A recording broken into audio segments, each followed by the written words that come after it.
I'm interviewing Seth Godin tomorrow, and I'm reading his new book called The Practice, which it has a kind of unusual subtitle because it feels very old school. It's called The Practice, shipping creative work. But what he means by shipping is actually sharing. And I would really recommend that you read it. You can get it on Kindle for $12, but it really is all about this. One of his theses is that there's no such thing as writer's block. Now, I don't know if that's true or not because I've suffered from it. Right. But what I've discovered when I've been struggling with a book that is due in 4 weeks. I had to get it to my publisher. I had a year extension, and this is it. If I don't submit it, I'm probably going to have to pay back the entire advance and, walk away from HarperCollins in shame. But what I realized was the writer's block was really coming from not wanting to write the book. I could do plenty of other things. I wasn't having paralysis I wasn't having paralysis in making visual stories. I wasn't having paralysis in pretty much anything else. But here I was having this paralysis in writing this book. And I do talk quite a lot about, you've probably already heard my saying that busy is a decision. And I think that procrastination is one too, because we tend to do the things that we want to do. And because I know what that means for me, the question after 8 months of dormancy in this extension, where I was essentially doing pretty much as little as possible, was the idea that maybe I didn't really want to do it.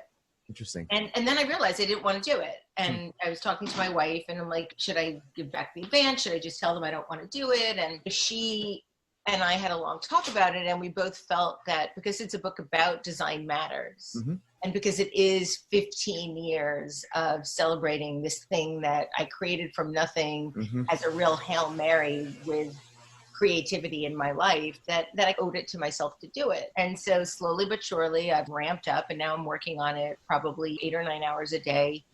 And furiously trying to finish. Not sure if I will, freaking out about it. But just acknowledging that I didn't really want to do it. And then you make the decision, well, I don't really want to do this, but I really think I should do this. And so I'm going to make that decision to do it anyway, even though I don't feel like doing it, because it's still like a bit drudgery. I've recognized about myself that I don't ever really like to do the same thing twice. Yeah. And so the idea of going through these interviews that I've already done and trying to figure something out, like it's not as exciting to me as making something fresh and making something, but I am doing it and I'm trying to do it now as best as I can. But I do think that if you are procrastinating for a really long time, that should signal some sense of being really not wanting to do this thing. But the other thing I'm learning from Seth Godin, and it's really an interesting book because he talks very much about what it means to be a professional writer or what it means to be a hack or a professional artist and a hack. And a hack is somebody that's doing something to constantly fulfill the social media presence and the people pleasing and all of that. But being a writer means sitting down and doing it every day, regardless of the outcome.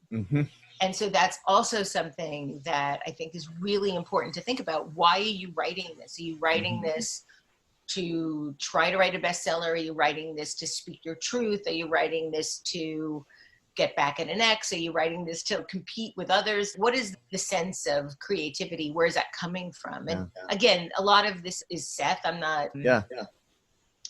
I'm not really doing it justice, but it's really turned my head upside down a lot about the lies I tell myself about why I'm not doing the things that I'm doing.